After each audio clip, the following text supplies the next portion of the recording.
Majorca is almost paradise. Bright golden sun, floral breeze, and cloudless skies. I had a steamy bottle of San Miguel in front of me as I basked in the shade of a potted palm tree, reminiscing about the last 3 miserable years. I can't even tell you what was more painful, the loss of my marriage or the tragic plane crash that followed. Anyway, both events were tied together by one man, Colonel David Osborne, or as I affectionately called him, the asshole. The asshole moved up the career ladder by licking the right butts. Therefore, he believed all that was required were the 2 Bs, combativeness and bravado. He had them in abundance, as well as the other 2 Bs, bluff and nonsense. This ultimately caused its collapse. My life and happiness were just collateral damage. When my story began, I was the captain of the 780th Military Intelligence Brigade. This might sound nice until you know that the main qualification for my 2 golden sleepers was a master's degree in software engineering from Carnegie Mellon. The 780th is an offensive unit, no different in concept from the Armored Corps at Fort Knox. But the people standing on the bastions in our digital age are not classic Marines with sculpted jaws. These are the guys the Marines put in lockers. And yet, ironically, they are the ones who now protect us from the unthinkable. Every country faces traditional military threats. They are all more or less serious. But armed conflicts, invasions, and very close nuclear war have existed for several decades. Cyber war is a horse of a different color. Cyber attacks can come from anywhere. They happen instantly, and their results are no less catastrophic than if someone dropped a nuclear bomb on you. Don't believe me? Well, believe me, because if, for example, a cyber attack knocks out our electrical grid, and this is not at all impossible, we will all have the opportunity to live in the 18th century, permanently. What's worse is that it doesn't require expensive military equipment. All you need is the right know-how, and that, unfortunately, can be found in every shitty country on the planet. Therefore, the only effective way to convince a potential criminal that mass extinction would be a very bad idea is to remind him that he would be better off digging 2 graves at once. That was my job. My specialty is worms. No, not those.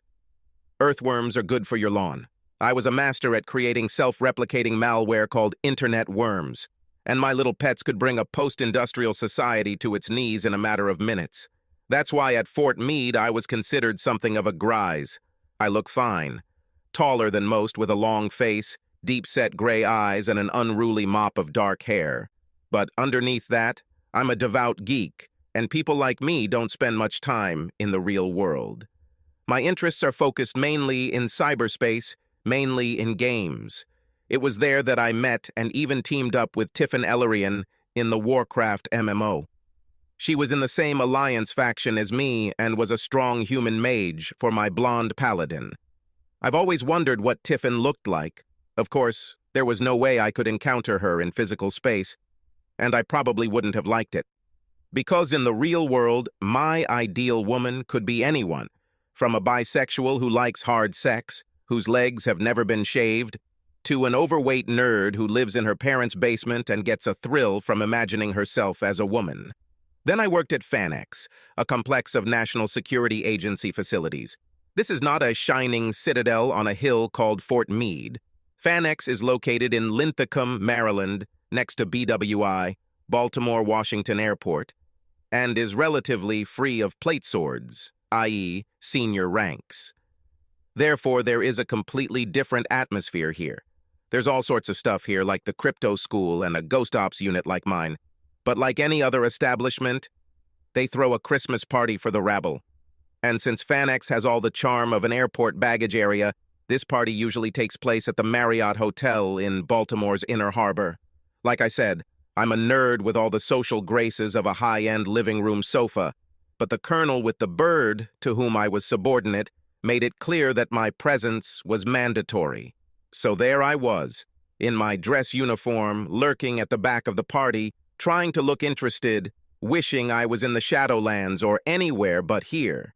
It was then that I noticed a gorgeous woman sitting alone at a large round table at the end of the room. She radiated irritation and boredom. which undoubtedly explained the lack of suitors, because she was simply stunning. My botanical gift began to squeak, and I thought to myself, she may be hot, but she's one of us. A nerd can always be recognized. It's something about the way we sit on the sidelines and look down on everyone around us. So, being socially retarded myself, I decided to come over and say hello. She radiated the demand. "Don't talk to me!"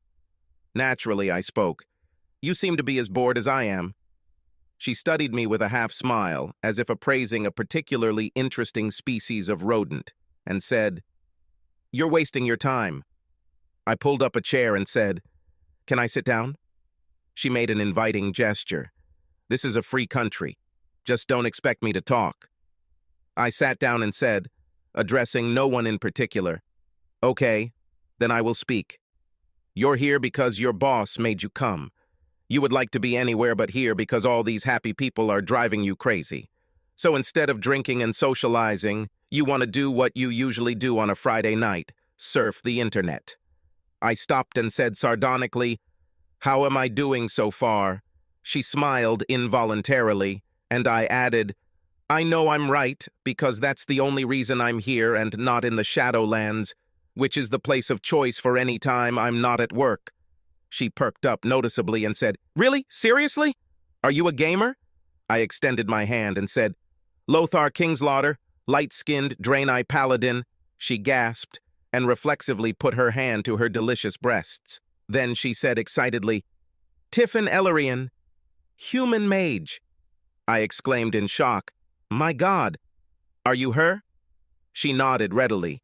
It was as if we were former high school sweethearts suddenly bumping into each other at our 20th high school reunion. That's the story of how a potentially painful evening turned into one of the best evenings of my life. We spent hours talking about really important things, like the strategies we used to defeat the Burning Legion's minions and our experiences in Azeroth. This may seem strange and abstruse to you, because none of what we talked about actually happened, except perhaps in our imagination. But for Tiffin and me, these events were as real as the mating dances that take place among muggles. It's just that this time, while talking, we didn't look at the monitor and didn't put on headphones as usual. Finally, I said, "Eric." She looked puzzled.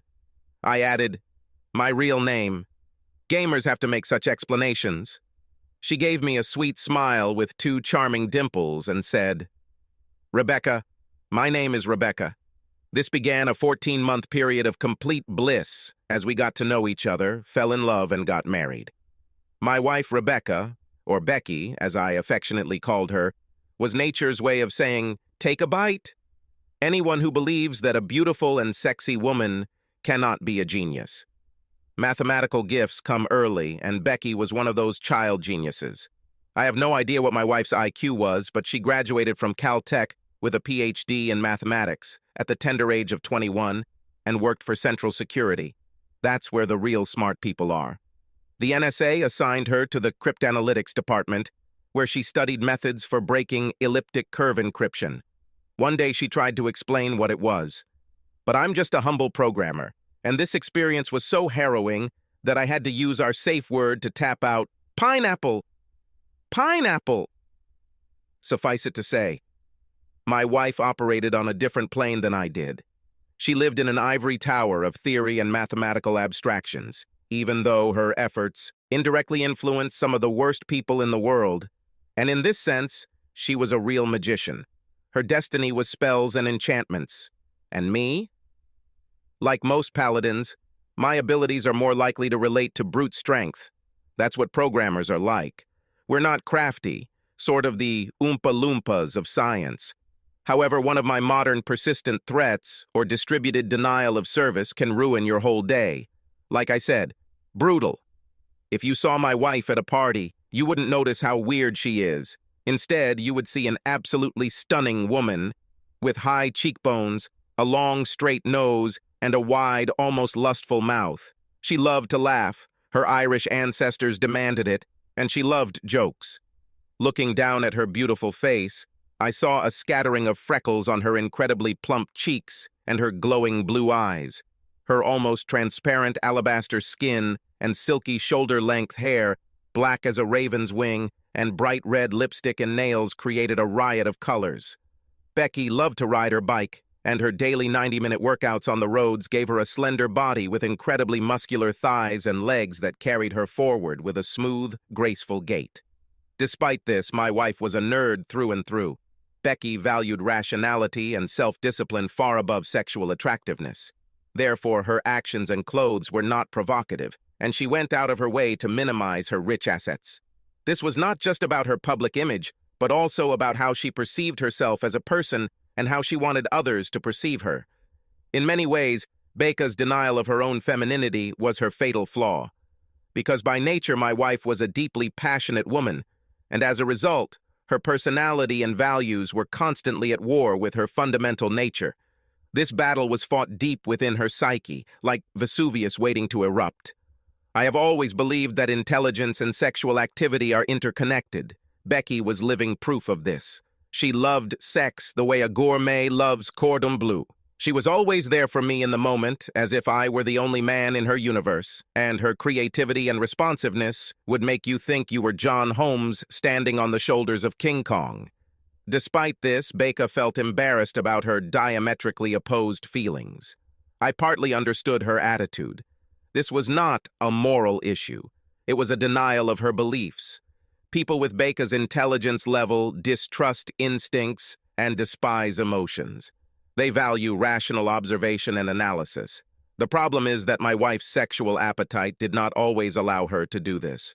So she was essentially afraid of her own instincts. Becky wanted people to appreciate her for her mind, not her body, and her selfless behavior during sex was an unwanted contradiction. In the end, I asked as diplomatically as I could why she, being such a holy terror in bed, never dressed or even showed the slightest hint of her eye-catching sexuality. She looked embarrassed and said, "Sex is the most illogical act I can think of. So even though I love the thrill, I just can't get over how crazy I am going. This unsettles me." Then she looked at me hesitantly, as if I might not believe what she was about to tell me, and said, "I trust you and want to give myself completely to you. So my solution is to tell myself that Tiffin is making all this noise. I'm just not participating here. Wow! It really makes sense. Each person's reality is nothing more than what your brain interprets through the five senses. It captures this data and turns it into a personal view of the world. So, in essence, your very existence is nothing more than what this soft organ in our head says. And because everyone is wired differently, we can exist in 8 billion separate universes. Becca's inner world was understandably deep and complex. And given the very imaginative virtual space we both preferred, her rationalization of her sexuality was completely valid and acceptable to me, no matter how crazy it might sound to someone else. Gamers often choose avatars that represent a different side of themselves. Well, that is, Lothar Kingslaughter is a violent sword-wielding man, not a tall, skinny nerd. But this is how I imagine myself in virtual space, and this is how I see myself in my imagination, even if no one else sees me that way. In fact, the woman I slept with was not my shy, coldly logical wife, but Tiffin Ellerian, the hypersexual sorceress. And in Becca's mind, it was Tiffin who acted like a wild woman, not her. You may laugh, but remember that when you shout, "Drop the damn flag," you are just pixels on the screen. Or, on a personal level, virtual reality is as real to a gamer as some bad decision is to you.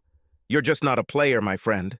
Essentially, my wife consciously decided to be innocent, at least when it came to her relationships with men.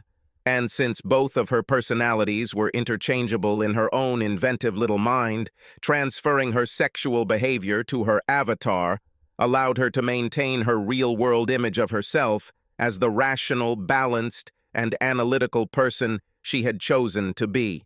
Of course, this schizoid compromise also made her unable to recognize when she was being sexually manipulated in the real world. It also didn't give her any practical means of defense, since she was one. As a result, Becky in her everyday persona was naive and vulnerable, like the girl next door, especially when it came to the cunning of predatory boys. But more on that later.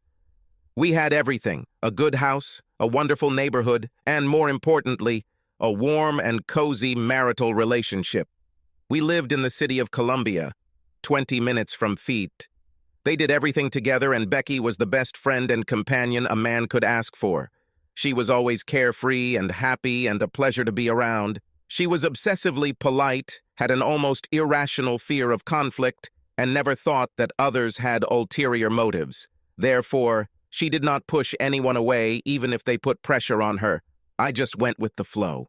On the surface, Becky was attentive and loving in a guileless, almost self-effacing way, so much so that you had no idea that such a formidable IQ was driving her interactions. In fact, most of the time, she was eager to please and was friendly like our golden retriever, warm, caring, and open to everyone. I loved her with all my heart, and our life was full of joy.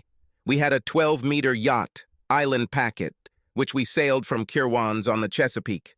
The yacht was clearly a pamper, but we both loved sailing. It was an intellectual challenge. If you want brainless fun, buy yourself a jet ski. Getting anywhere on the wind alone requires ingenuity and seamanship. My old man put me on a sunfish boat and sent me out to Lake Huron at the tender age of 7. So I was practically born a sailor. I knew how to handle big water, and as an adult, competed in the Port Huron to Mackinac Regatta in everything from a tartan cruiser to a Great Lakes 52. They say that if you really want to experience the joy of sailing, you need to stand fully clothed in a cold shower while tearing up $100 bills. But it didn't matter to Becca or me. The hours we spent on our boat were our special time together. On weekends, we sailed the bay, sometimes as far as Cape Charles, and anchored each night in small coves, far from any shipping lanes. We enjoyed the peace and quiet of an East Coast summer evening, drinking good Cabernet and just taking in the sights, sounds, and smells of nature. Then we retired to our small cabin, where Tiffin Ilarion emerged from the Twilight Lands. Becky may be a nerd, but Tiffin has a voracious appetite, and I've always been a tasty snack. My wife was charged with sexual energy in the silvery moonlight, penetrating through the prisms of the deck. Her bright blue eyes were almost cobalt, and she was practically shaking with anticipation. I looked at her naked, slender, elastic body, with steep, smooth hips, long legs, and perfectly proportioned breasts, and marveled at my luck. She said in a choked voice, "No caresses, just take me, now." It was Tiffin who spoke. Becky had never used the word take in her life. She pulled her long, beautifully sculpted legs towards her knees, and I carefully crawled between them. What followed was scratching, hitting, thrusting, a hot period of time that felt more like cage fighting than sex. Tiffin Ilarion was a warrior, and her weapon was the perfect body of my wife. She wriggled like a snake. Our sweat lubricated her. She screamed and screamed with delight. It ended with a frantic scream. She went limp just as the world ended for me, and I came like the Midnight Express, while my wife made contented gurgling sounds of unconscious pleasure. After that, I rolled onto my side and caught my breath for several long minutes. When I opened my eyes, Becky returned. She looked at me with the intense, piercing gaze she gets when she's contemplating a particularly difficult math problem. I asked worriedly, "What's the matter, baby?" She answered with tears in her eyes. "I just love you very much. I don't want to lose you," I said, still worried. "You just ate my brains out." "After such a performance, what makes you think that you will lose me?" Of course, I forgot that I am now talking to another inhabitant of my dear wife's skull.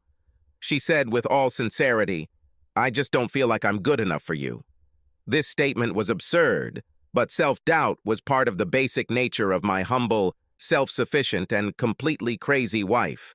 Maybe this applies to all women? How should I know? Botanists are not known for their insight.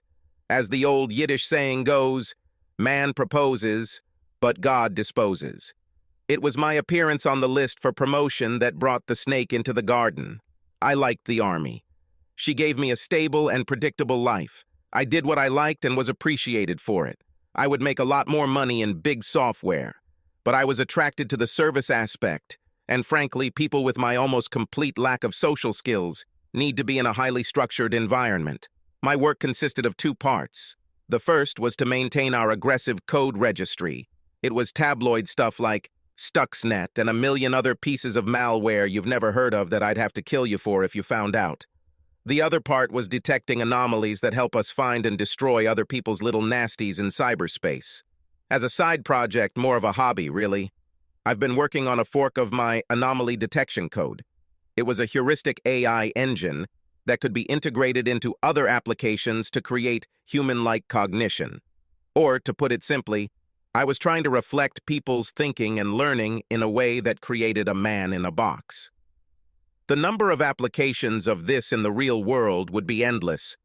I'd been doing my little hobby off and on for over a dozen years, which is to say, I started 2 years before I met and married Becky. Creating the program architecture took an incredibly long time because I had to conceptualize every variable that underlies empirical thinking. In order to pay my way to nerd school at Carnegie Mellon, at age 18, I signed a contract with the Army. So, approaching my golden 20s, I was close to finishing the prototype. Further implementation would be easy. I was already starting to think that it was time for me to retire and make my little invention public. However, the difference of $20,000 a year between the half salary of a captain, which would be my pension, and that of a major, was a strong incentive for me to rise in rank first. I didn't seek or want a promotion, but when the seniority criteria for the specialty were met, I received a notification and simply got into the program. Actual promotions were in the hands of the promotion board, consisting of officers ranging from major to colonel. Everything was according to the rules. This required the usual supporting documents from the Center for Outcomes and effectiveness research, which I then handed over to a senior officer, in this case, David Osborne. Osborne was colonel of the brigade. After reading, he had to pass them along with his comments. But I never met him face to face. Everything changed at the next Christmas party. Strangely, the beginning and end of my happiness coincided with 2 Christmases a dozen years apart. Becky was a civilian at the fort and had her own party the previous weekend. For this occasion, she bought a dress that was daring for her, but she was celebrating with her fellow nerds, and the idea that she might be giving off sexual vibes didn't cross her mind. Being my practical wife, she simply reused the dress for my party. It showed off her gorgeous legs and, for the sake of variety, was shoulderless. So there was a little more cleavage. It was red, a perfect contrast to her black hair, blue eyes, and alabaster skin. To say the least, Becky was stunning, which she probably didn't expect and would be embarrassed if she found out. We walked into the Marriott ballroom and conversations literally stopped. Osborne kept a low profile with his usual collection of sycophants. Lieutenant Colonel Wysocki, Major Sharp, and a whole squad of bright-eyed, bushy-tailed junior officers. My height is 1.90 meters, but Osborne was even taller, 1.95 meters. I have the build of a runner, weighing 86 kilograms. Osborne was closer to 113, with big shoulders and an even bigger belly. He came from the infantry and just radiated machismo. The colonel was an impressive guy. He also mastered the steely-eyed commander's gaze to perfection, so that when he turned to look at us, he looked like an American eagle. It was an effective look, and I heard Becky take a shaky breath. This was something new. I've never heard my wife react like that to anyone before. The colonel said something to his crowd of adoring fans. Then he strode towards us, radiating military arrogance, without taking his eyes off my wife. When he approached us, we exchanged greetings and a handshake, and he said with feigned cheerfulness, "It's good that you were able to come. I had never met this man in my life, but he had a photo of me in his results and effectiveness research folder, and it was clear that Becky was the one who caught his attention."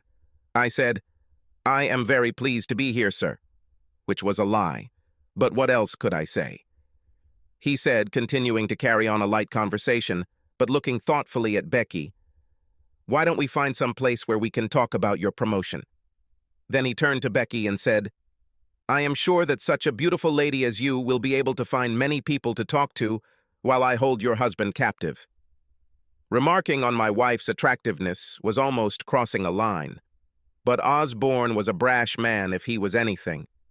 Becca's alabaster skin turned a beautiful shade of scarlet, and she said worriedly, "I'll wait here." But Osborne wanted no such thing. He called Sharp over and said sternly, "Find this magnificent creature a drink while I roast her husband." This year he is on the list.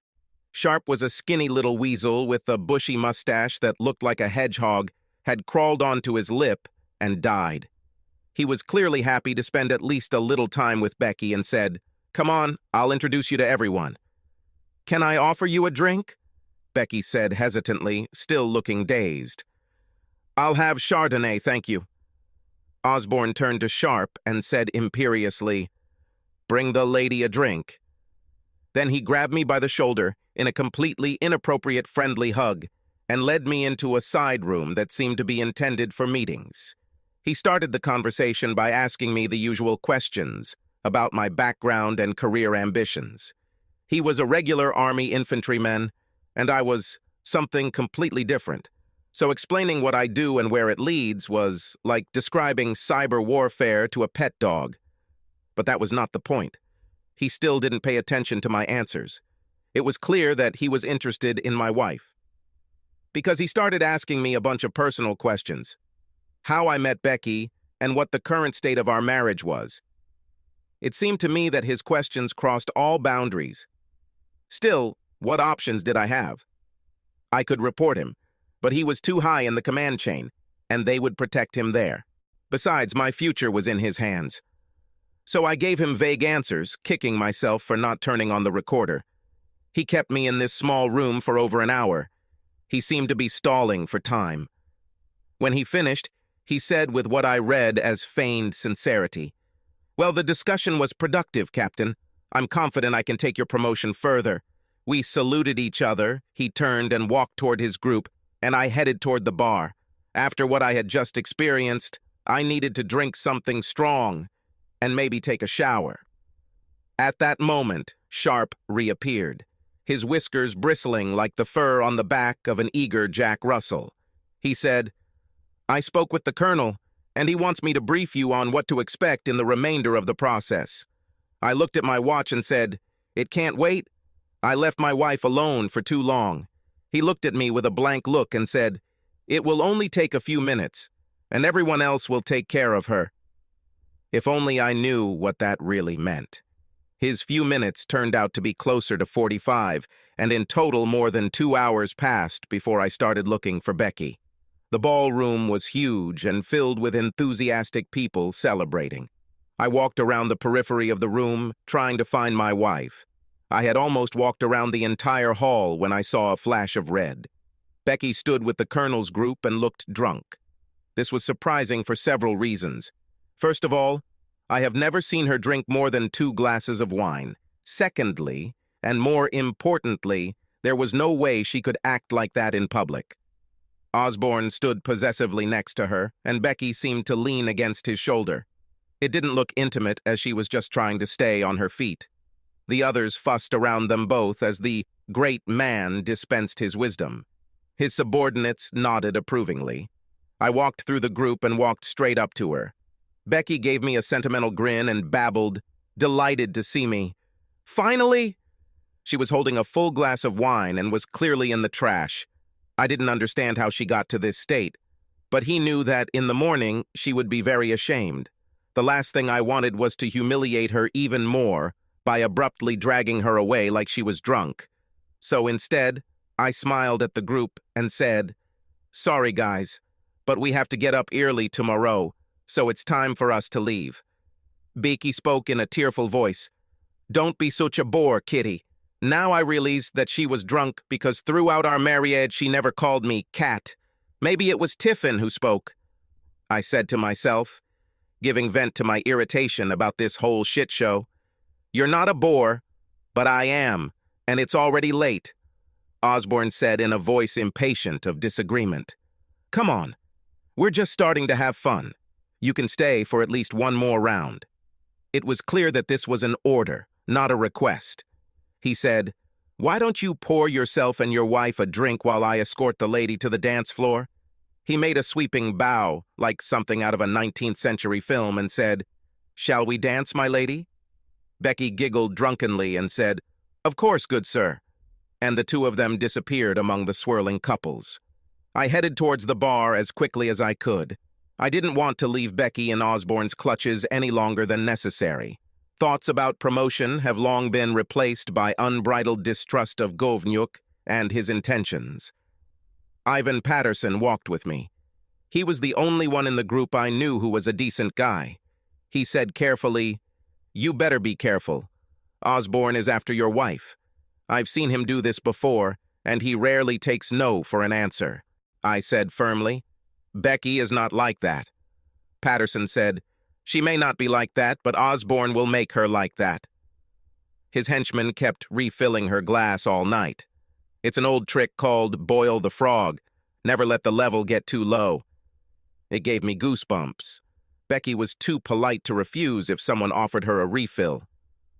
I said, "So that's why he was stalling. In my entire life, I've never seen Becky act like this. This must have been a planned and coordinated attempt to get her to drink. I wondered what would happen if she actually crossed the line. My wife has always been so disciplined and controlled, but I knew Tiffin Ellerian was lurking somewhere in the background. It seemed impossible that Becky would let her slip, but I've also never seen her so drunk. As I was returning with the drinks, I noticed them both on the dance floor. Osborne held both hands directly above my wife's firm ass, pulling her towards him. She had a dreamy expression on her face, her arms wrapped tightly around his neck, her chest pressed against him, and her head resting intimately on his chest. She looked lost. A hitherto unthinkable thought occurred to me. "She will be his if he wants," I said out loud. "No, this won't happen. Not here." Handed the drinks to Patterson, went out onto the dance floor, and patted the colonel on the shoulder. There was a big difference in rank between us, so I had to behave politely. I said with a fake friendly smile, "Now it's my turn to dance with my wife, sir." Osborne gave me a grin and said, "Perhaps we should let the lady decide," he said softly, still rocking next to her. "Who do you want to dance with, my dear?" Without saying anything, Becky simply pressed herself closer to him. She was clearly drunk and reacted instantly, but it was a very erotic gesture. Her choice was obvious. The asshole said with a grin, "Well, I think that's your answer." Then, without saying another word, he spun her around in a dance.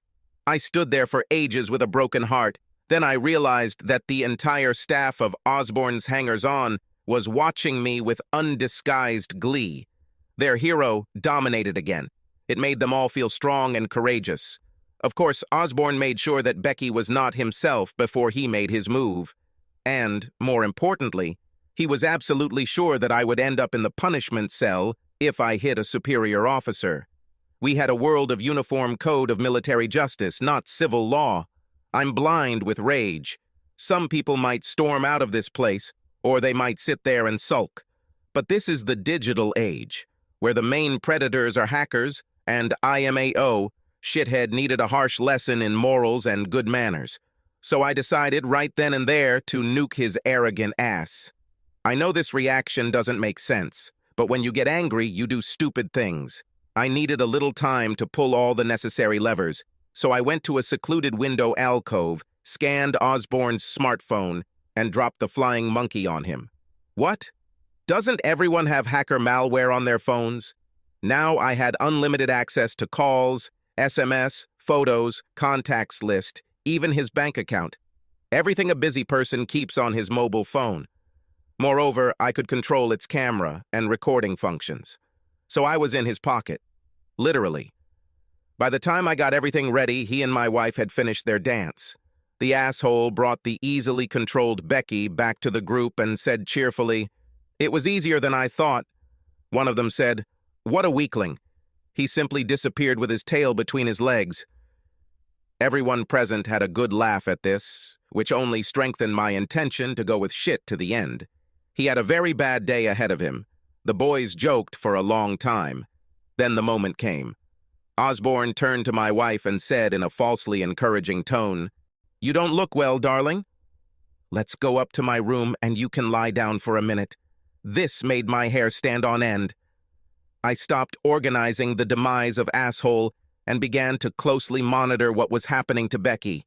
She mumbled something like, "Maybe it's worth it. I have difficulty standing on my feet.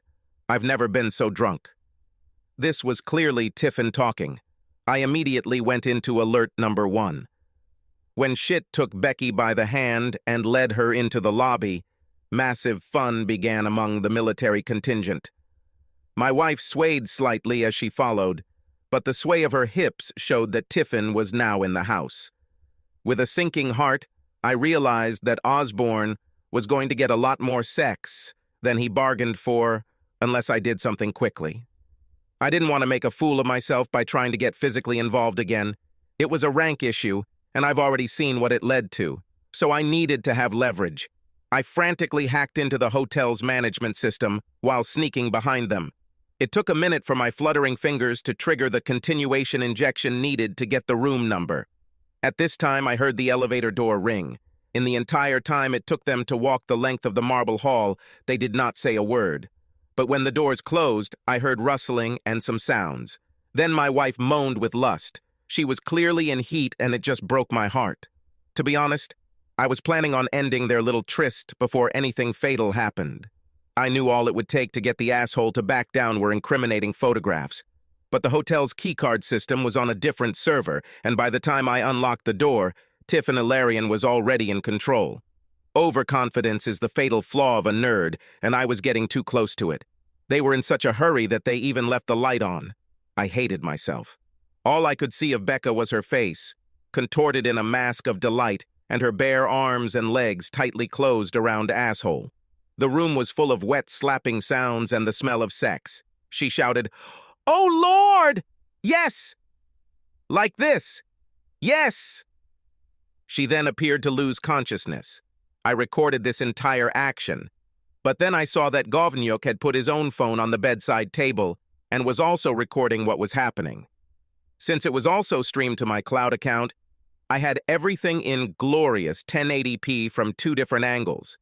I didn't need the phone right now, so I put it on the dresser and started clapping my hands slowly. It took a second of applause because Shithead was busy with my wife.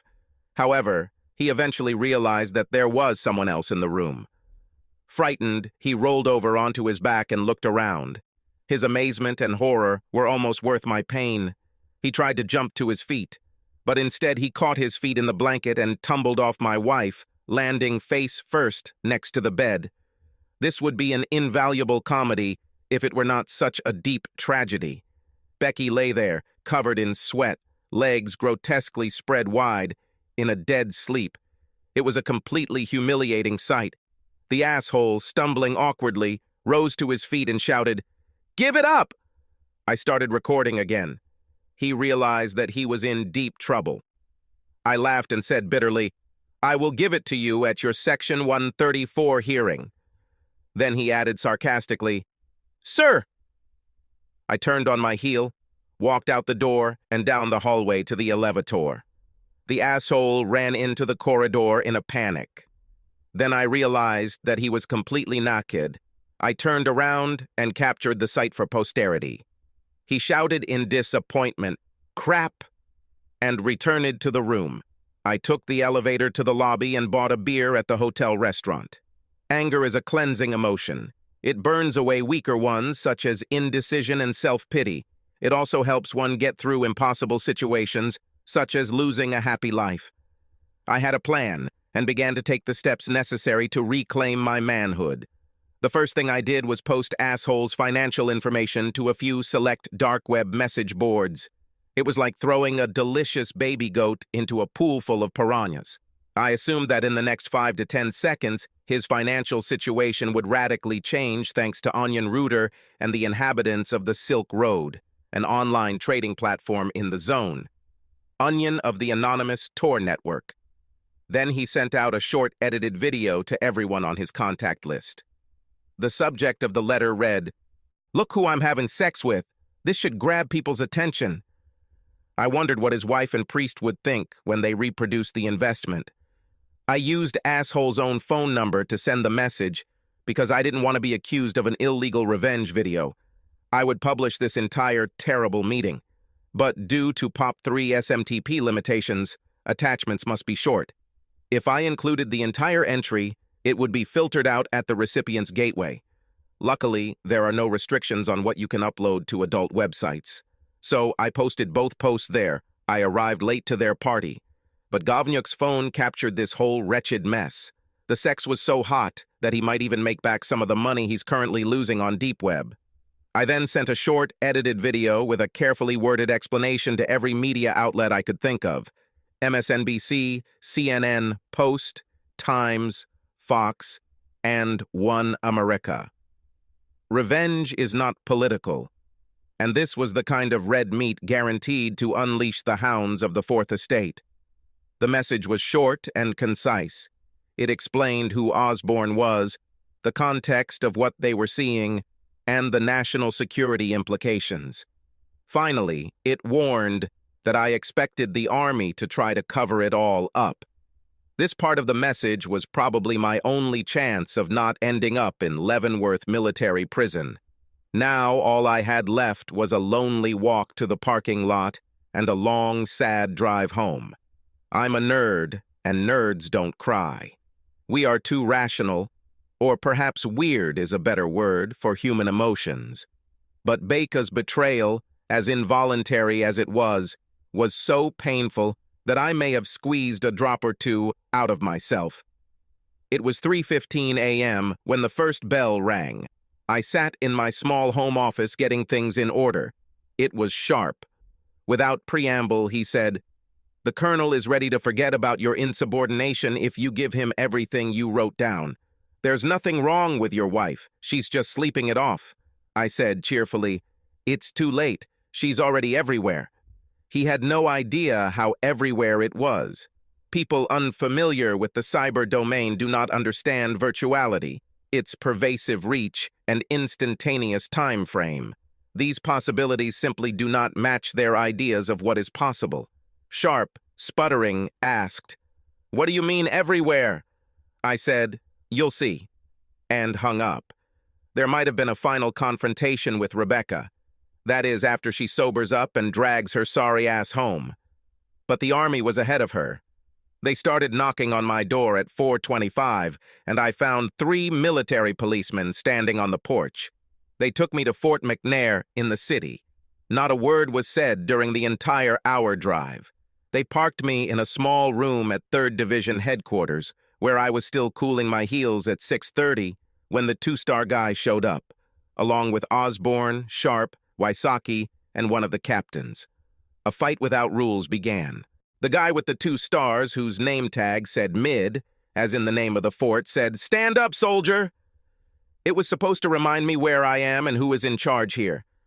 I stood at attention, and the guy walked around me, not taking his eyes off me.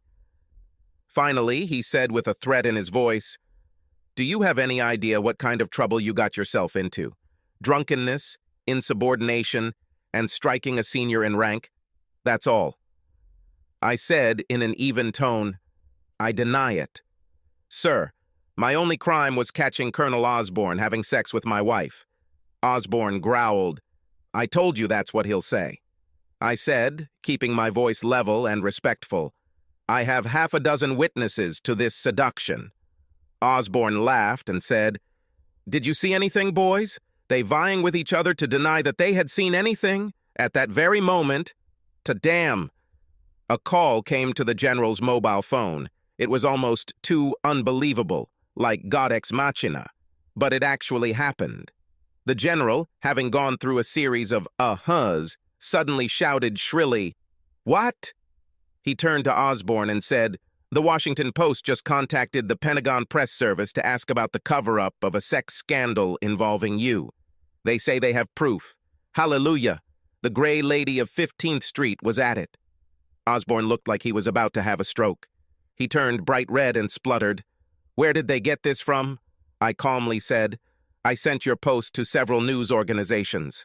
I thought they might be interested. Perhaps he even mentioned that the army would try to hide it. Now it looked like they were both about to faint. Isn't revenge a bitch? The whole group, as one, turned and ran out of the room. I still had the bug on Asshole's phone, so I eavesdropped on their conversation. I heard Meade say in a voice full of rage, "What the hell, Osborne? Why can't you keep it in your pants? How much do they know?" Osborne spoke as if he were being strangled. He has a recording of me and his wife. Somehow, he managed to get it to the Post. I have no idea how he did it. But he's one of the idiots in 780. The general said decisively, "Enough for me. Get out yourself. Stay away from the press until I decide what to do with you and your 3 cronies." Oh my, Shit's henchmen also seem to be getting theirs, just like their boss. Meade added, "I'll go there now and sort everything out. In the meantime, I want you boys," he must have been addressing the military police, "to escort these 4 back to their quarters in the barracks and make sure they stay there." When the general came back in, I made a polite face. He looked gloomy as he said, "There are 2 options for the development of events. Either we make your life in the military hell, or you sign a non-disclosure agreement stating that you know nothing about anything and repeat it to the press until it's all over. In this case, you will retire with the rank of major with all the benefits." He stopped, looked at me menacingly, and added, "What do you choose?" So the gist of my sad story was that by 10 o'clock in the morning, I left Fort McNair with an active reserve contract as a retired major and a good discharge with a large government pension. I also got the impression that Meade was considering whether the Army might reintroduce flogging as a punishment for shithead. Even better, Osborne was now penniless. No matter what the Army did to him, his career was over, and his wife would file for divorce. It was a delightful topic to think about. This is what happens when you get involved with someone with my particular skill set. I would have laughed in the bastard's face, but he was confined to his home. Bouah, ha. Now about the most difficult part. I had to think things through before talking to my wife. I had been running on adrenaline for a while now, and it took me a while to realize what had just happened. Thank God Becky was still passed out when the military police dropped me off at the house. I collected some of my things and left a note. It said, "It takes me a while to digest everything. Don't try to contact me until I'm ready." I even signed it, "With love," which matched my feelings. Then he jumped into his Ford F-150 pickup truck and headed to the boat. It was still only 11:30 a.m. The island packet is a cruiser, not a racer. Therefore, it looks and feels like a compact luxury apartment with all the amenities. I planned to live there all the time. Now I had nothing to do. I unpacked the things I had brought and sat on the deck, watching the happy people fly off on their weekend adventures. And then it was like I had a heart attack. It will never be me again. As a Draenei paladin, I have overcome insurmountable odds. Justice has been served, and the godless have been defeated. By all rights, I should feel very good. So why did I want to tie an anchor around my neck and jump off the transom? Because the only true jewel in my life had been desecrated, and there was no turning back. I mean, I get it, I really get it. Beneath all her nerdiness, Becky was a passionate woman, Osborne was an attractive man, and her sex with him had been a carefully planned and executed seduction on his part. However, the problem wasn't that my wife was writhing under Osborne in ecstasy. I knew that his henchmen had poured enough alcohol into her to weaken her restraint and fatally impair her sanity. The problem was the action leading up to the event, when she clung so closely to Shithead after he asked her to choose. This was the real betrayal. Every couple relies on the confidence that your other half will choose you and not someone else. This gives an innate trust in the exclusivity of your marriage. When Becky instinctively clung to Shitty, I had clear evidence that my assumptions were not entirely correct. Accordingly, while I could forgive Becky for her transgression, I simply could not accept that she chose someone else. The call came shortly after 2 o'clock. Apparently, she had finally sobered up. I replied in irritation, "Which part of the phrase, 'don't mess with me,' didn't you understand?" Some time passed, and she said with tears in her voice, "Oh God, Eric, I am so sorry, I said as kindly as I could. I know it's true, but that doesn't change what happened. I need time to think things through, she said, still crying. You're on a yacht, aren't you? Yes, and I want to sit here and decide what I think about what just happened. You need to stay where you are. I will return home when everything is settled and we can discuss our next steps. Until then, just stay away. She pathetically begged me. Oh, please forgive me. I was so drunk. I know it must be terrible. I feel so achaved. You saw Tiffany doing it, not me. I said, letting anger creep into my voice. No, my dear, it was still you. Let's stop fooling ourselves. I shouldn't have let you make this up. Tiffin is just your way of avoiding responsibility for your own actions. Now we have to live with the consequences, she said sadly. You hate me? God, no. I love you with all my heart, that's the problem, but I'm not sure I can get through this. Give me a couple of days to think about it and we can talk again. She said pitifully, I love you, and I will always love you. Unfortunately, we never talked. The problem was that Becca had top-secret S5 clearance, so when word got out that she was the woman now dominating the news cycle, she instantly became persona non grata at the fort. I should have realized this would happen when I made her little prank public, but I didn't. It was one of those split-second decisions that just seemed like a good idea at the time. Well, that is, I wanted to give the asshole a huge portion of shit, but he didn't intend to ruin Becca's life, which he did anyway, smearing her betrayal all over the internet. Admission has a lifestyle component. This is how it should be when working in national security. This is because compromising a lifestyle gives the enemy leverage, and the NSA already had too many Snowdens, Martins, and foes. As a result, Becca's security clearance was immediately revoked, and she was put on the next C-37 flight east to Iraq without any severance pay. This all happened the week after the Christmas party. My wife's disappearance allowed the NSA to rescue her from the clutches of the press, but that was not their real motive. Their real purpose was to provide an object lesson to any other nerd who might consider doing something equally stupid.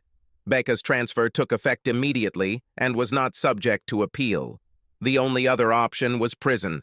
All this was provided for in the contract she signed, and in its effect was no different than if I had raised my right hand and taken the oath. Because the press went berserk, Becky wasn't even given the opportunity to contact me or anyone else. It was assumed that she would be able to contact me from her new duty station in the Green Zone.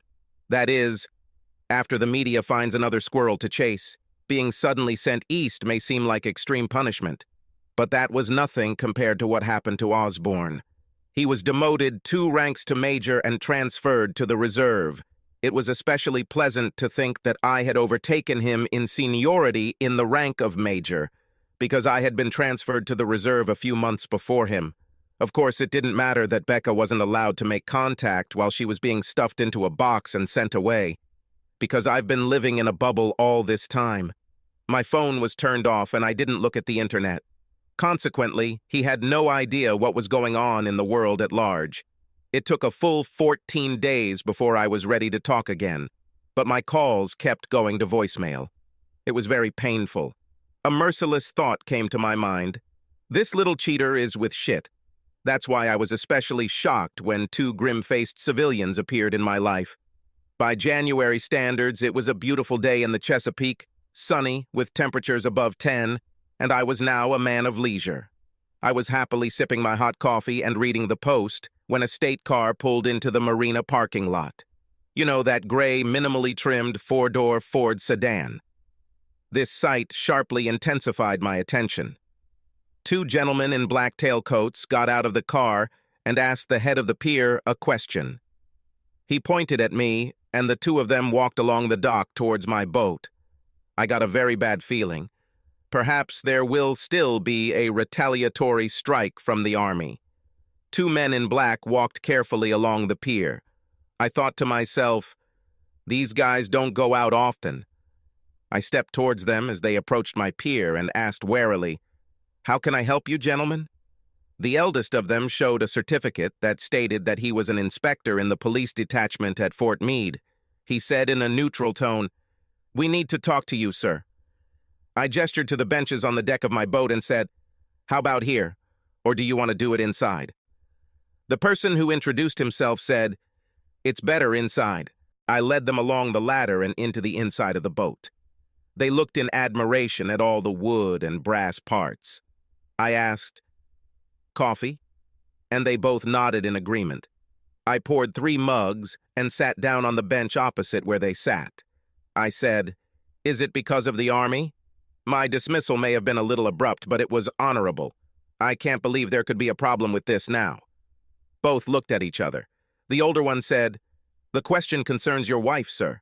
That was the last thing I wanted to hear. I was already in conflict. I didn't need a federal agency involved in my divorce. I said with bitterness, because the injustice of it all had been gnawing at me for a long time. "I don't want to talk to her yet, and in general, why should you interfere in personal affairs?" The speaker said a little too firmly, "I need you to listen to me carefully, sir." Then he paused, collected his thoughts, and continued in a neutral tone. "I'm very sorry to tell you this, but your wife Rebecca has died." I just stared at him, thinking about that puzzling word. "Dead? What do you mean, not alive?" This can't be true. God couldn't let all that vitality, intelligence, and good humor go to waste.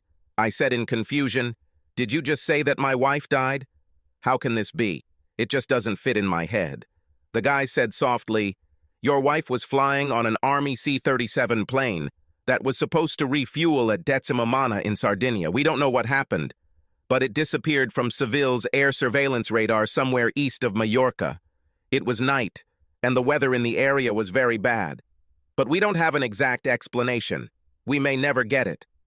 I sat silently with my mouth open and looked at them. We all like to think that we are in control of our lives, until something comes and shows us how infinitely small and fleeting our moment is. Becca's death completely annulled my existence. I stared blankly into space. Everything inside me was pounding furiously. Becca's cheating hurt me, and I thought I might not be able to stay married to her. This remained to be seen, but it never occurred to me that in the future she would not be part of my world. This thought was too heavy for me. The second guy said quietly, "I am Father William, from the Chaplain Corps, if you want to be free of your burden, my son." I looked at him, still not understanding anything, and said with a painful howl, "Why?" I knew why. He knew why. Shit happens and no one is special. But this did not make the pain any less. Now I was completely alone and completely devastated. It scared me to death. My life, in fact, my entire reality, changed in a month. 30 days before, I was content and happy with a woman who was absolutely my soulmate. Now I was a widower whose dead wife had cheated on him in a painful and public way. But wait. The roller coaster ride isn't over yet. Obviously, there could not be a funeral since the plane Becky was flying on was somewhere at the bottom of the Mediterranean Sea. Instead, we held a memorial service in the chapel at the fort. Very few people gathered. My ancestors came from Frankfurt, which is in Michigan, not Germany. She came from Old Westbury, in Nassau County. Becky was their only child. Needless to say, my wife was from a privileged class. My old man owned a hardware store. Becca's father was doing something with a lot of money in Manhattan. However, her parents were the salt of the earth, which probably explained why their daughter was such a decent and humble person. There were a lot of tears and hugs. While giving the eulogy, I tried to keep myself together, but from time to time I had to pause to rub my eyes. Damn allergies. I made no mention of my wife's remarkable IQ or her many successes in the world of mathematics. Instead, I talked about her sunny disposition, sweet personality, and love of animals. Both sets of parents were staying in Baltimore, so we held the memorial dinner at Capitol Grill. It was a little too close to my personal apocalypse for my liking. But I wasn't going to mention the reason Becky was on that plane, unless it came out later through official channels. She will always be the shining light that all who celebrated her life knew her to be. I was sitting next to Becca's father, who, as I said, was a major player in the money markets. We always got along, mainly because he only saw the form and not the nerd inside. He was just keeping the conversation going when he asked me what I was planning to do now. To me, it was like asking, Excluding that Mrs. Lincoln, how did you like the play? But we both suffered a great loss. So, instead of my usual smart answer, I respectfully answered him, I'm now discharged from the Army, and I'm thinking of doing what I've been working on for the last dozen years on a commercial basis. He seemed slightly interested, asking, and what is it? I talked about my little device and how I thought it could change the world. Maybe I sounded too enthusiastic and weirdly technical, but he caught the part that said it could be paired with almost any other device to give it a human appearance. He said, let me sum it up. Do you have a computer program that can make everyday things behave as if they were alive? This was not entirely true, but close enough. I said, essentially, it allows another device to do something based on what it sees and learns, just like a human would do. For example, your refrigerator will know to reorder milk before it runs out, or your TV will be able to turn on your favorite show without having to use the remote. He said, it's a nice everyday thing, like Alexa or Siri, but I don't see how it will change the world. I said, how about installing it in a network so it can reliably identify and deal with an intruder in real time without human intervention? Or installing it in a production robot where the device could improve the job it does? Or in a rocket, capable of reaching a target as if it were controlled by a person? He looked at me in surprise and asked, can your invention do this? I laughed. It learns and does the same thing as the person performing the task. At the same time, it does everything at machine speed, does not get tired, does not make mistakes, and does not forget. He looked at me shrewdly and said, how do you plan to bring it to market? I laughed again and said, I know everything there is to know about artificial intelligence, but I know nothing about marketing. How would you advise me to approach this? He said mysteriously, why don't you talk to some of my people and maybe we can come up with some ideas? Baker's father turned out to be a man of action. A guy named Philip contacted me early Monday morning, and by Tuesday I was on the Acela train for the 3-hour ride into Manhattan. The meeting took place in one of those canyon buildings on Wall Street. Philip was a frighteningly young fellow, about my age, and clearly a prominent figure in Becca's father's company. He led me into a room with a lot of glass windows and a long table. There were 4 others whose names I didn't remember, only their roles. Most of them were marketers, and one was a nerd. He and I were the only ones not wearing dark blue suits with the obligatory red tie. I sat nervously in the back of the room. Philip came forward and said, Eric is Rebecca Spencer's ex-husband. He spoke to her father at her funeral and mentioned that he had a device that could make ordinary things learn. So he asked him to come up here so we could explain and evaluate it. Isn't that right, Eric? I looked out the window in surprise at a helicopter flying at about the same altitude at which I was sitting, and therefore missed his words. I realized it was time to speak only when I noticed a significant pause, and that everyone was staring at me. I asked, puzzled, what did you just say, Philip? He pretended to be patient, as if he were talking to a second grader, and said, I told our Tiger team that you have a device that reflects human thinking.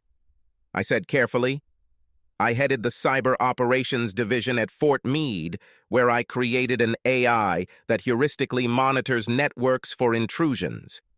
In my free time, as a hobby, I expanded it to mirror general human cognition. It can be connected to most digital devices to give them basic thinking and learning abilities that are essentially human-like.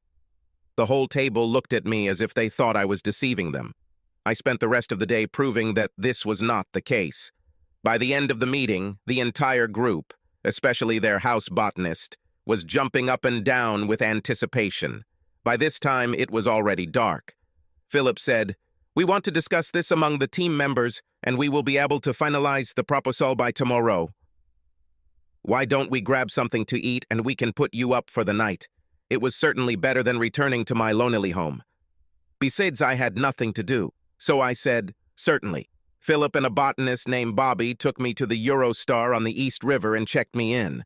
Then we were taken to Harry's Steakhouse in Hanover Square for a casual business dinner for $500.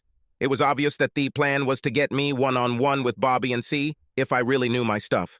So we drank a couple of bottles of excellent Cabernet and talked. This conversation apparently answered all of Bobby's concerns, because around 10 o'clock that evening, Philip, apparently using Dad's credit card, suggested we end the evening at Flash Dancers on Murray. Winking at me. I had no idea what that meant, and I don't think Bobby either. We were both nerds, and nerds don't know anything about smelly clubs. But Philip, of course, knew.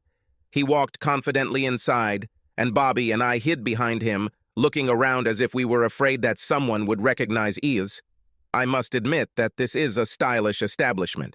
The decor is high class, like in an expensive gentleman's establishment. The gorgeous waitresses are all wearing masks, according to New York rules, and not much else. If you didn't pay attention to the loud music and two super fit girls performing very difficult exercises on poles at the end of the hall, you might not have guessed that this was a strip club. There were several reasons why I didn't want to be there. First of all, nerds are too damn shy to enjoy being surrounded by mostly naked women plying their trade next to you like it's a Denny's restaurant. But more importantly, I was still not even close to recovering from Becca's betrayal and death, and the atmosphere of this place raised a million annoying and unresolved questions. So I sat there for no more than 5 minutes, when the carnal madness going on around me and the implicit sinful atmosphere just overwhelmed me, and I began to sob. It was too much, and it was also the single most shameful and humiliating moment in my life.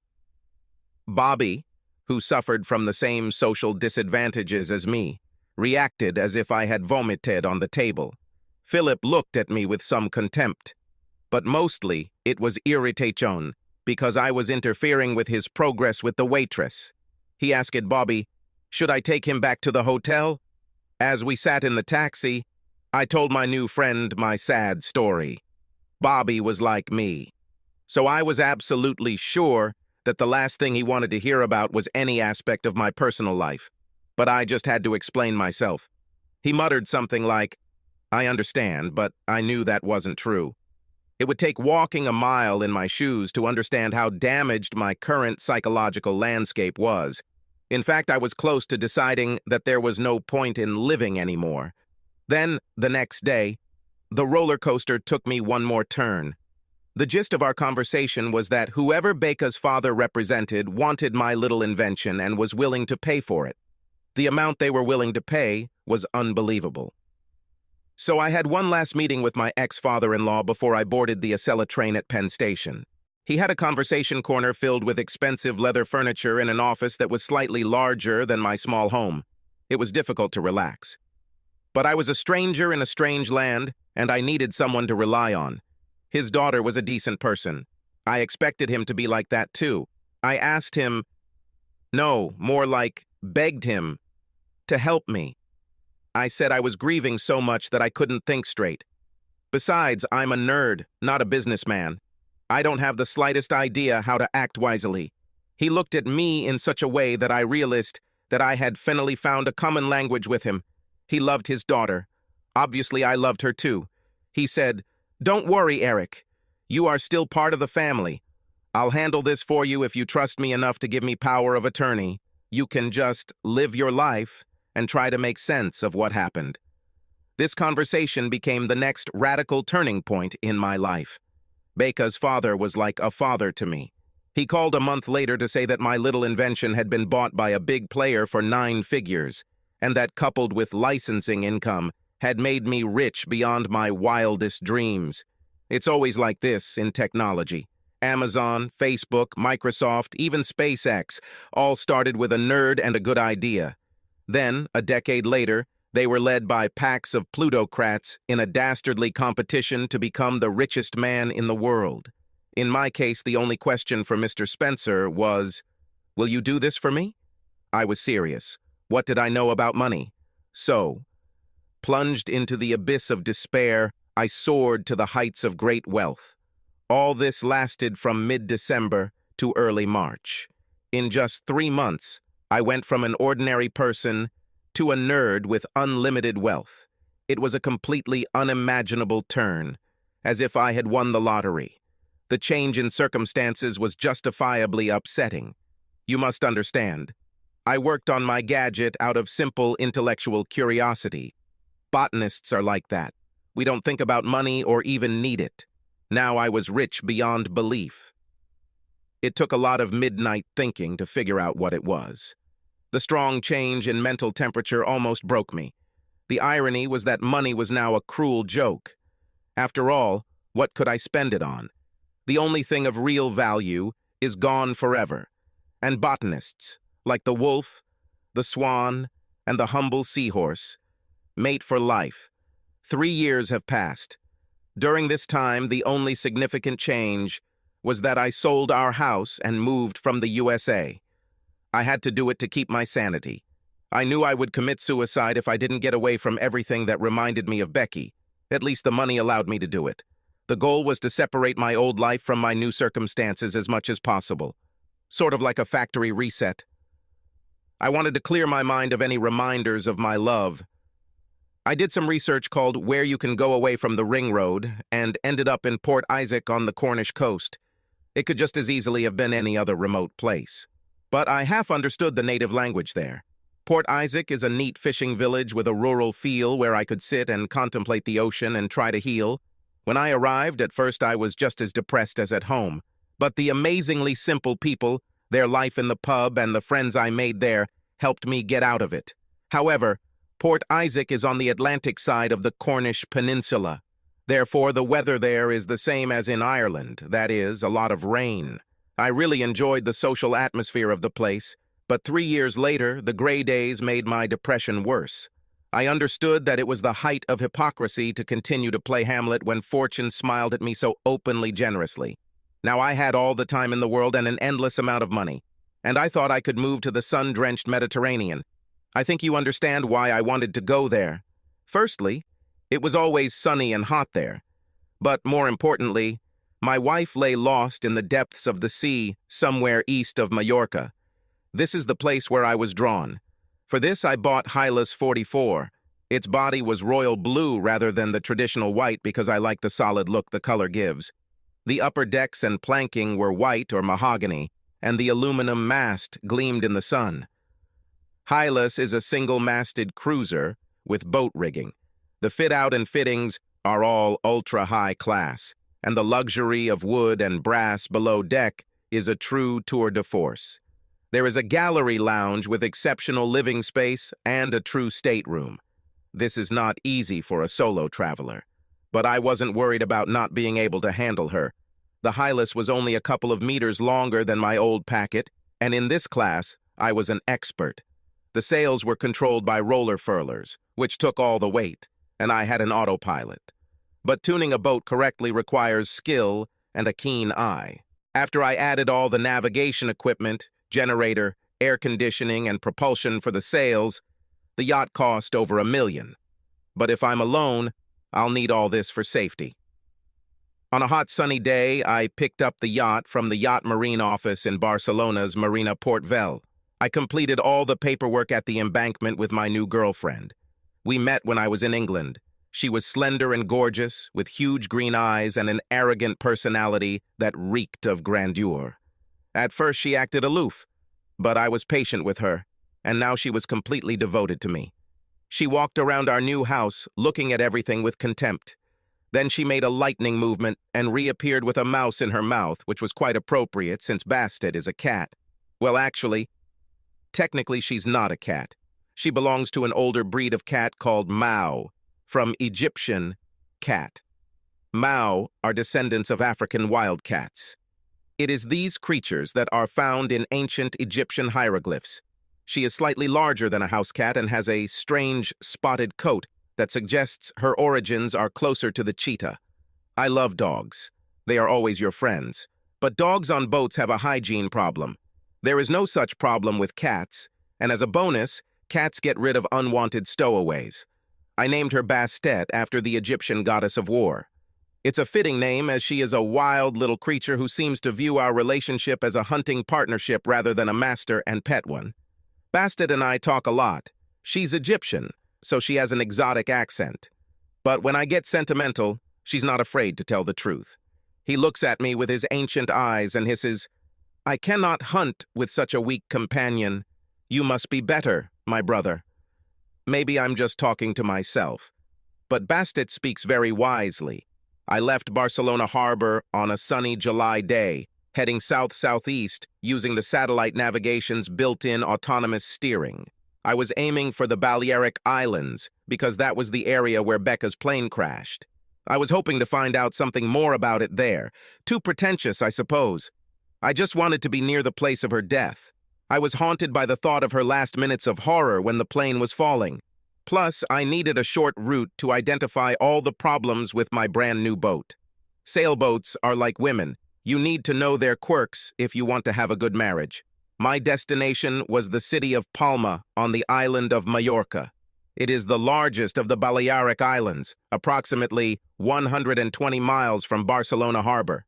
I was on port tack and sailing into a strong westerly wind with full mainsail and staysail, making almost 9 knots. You don't experience such sensations on any other type of transport, except, perhaps, a motorcycle. The island has impressive mountains on its northern side, and by late evening, it began to emerge from the haze on the southeastern horizon. Just before sunset, I rounded the western tip of the island and dropped anchor in the marina of Palma, 14 hours after setting sail. Hylas and I fell in love with each other. The night was beautiful, with a soft, magical breeze and the sounds of the small town of Palma in the background. At 9 o'clock in places like Spain, it's dinner time, and I've seen herds of tourists milling around the city. Memories of the only person I cared about came flooding back to me, and I began to grieve for the millionth time. Bastet lay on the combing of the companionway hatch and looked at me the way cats do. She is a fierce little beast, and there is no peace in her wild soul. She hissed contemptuously, "You need to stop thinking about the past, brother. This is weakness. Strong hunters only think about their next kill." Of course she was right. Everyone wants to see themselves as strong and effective. This is a matter of personal pride, and I have been out of my mind for a long time. I couldn't continue to behave this way and retain any dignity or self-respect. Therefore, I decided to speak out against it right here and now. The fact is that it is impossible to change the past. You can only do your best in the present. In an incredibly short period of time, I experienced a series of powerful blows. From the seduction of my wife, her subsequent death, and then the ridiculous changes in my personal situation. It broke my inner gyroscope. I had no peace of mind. Now I was determined to turn things around and enjoy my newfound status as a fabulously wealthy man. This was to begin the next morning. I sat on the deck with a Cuban cigar, a habit I picked up once I got used to a limitless supply of cash, and Googled 5-star hotels. I woke up to a bright and hot July day. I booked a suite at the Palacio Can Marquez, which was about a 10-minute walk from where I docked. This hotel was considered the best in Mallorca. I asked 6T to deliver a BMW 8 Series convertible to the hotel, but I wanted to get there on foot from the yacht. Therefore, I strolled through the honeyed streets of the old town of Palma, enjoying the atmosphere. I was dragging a suitcase on rollers. A large spotted cat was prowling next to me. Bastet insists on walking next to me. She thinks we're looking for prey, which, in a way, we probably were. People tried hard not to stare.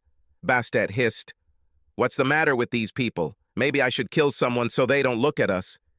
She didn't say it out loud, but I knew that was what she was thinking. Bastet doesn't actually know that he only weighs 11 kilograms. The receptionist didn't bat an eyelid when Bastet came in with me. He might have said something if I was renting a room for less than $800 a night.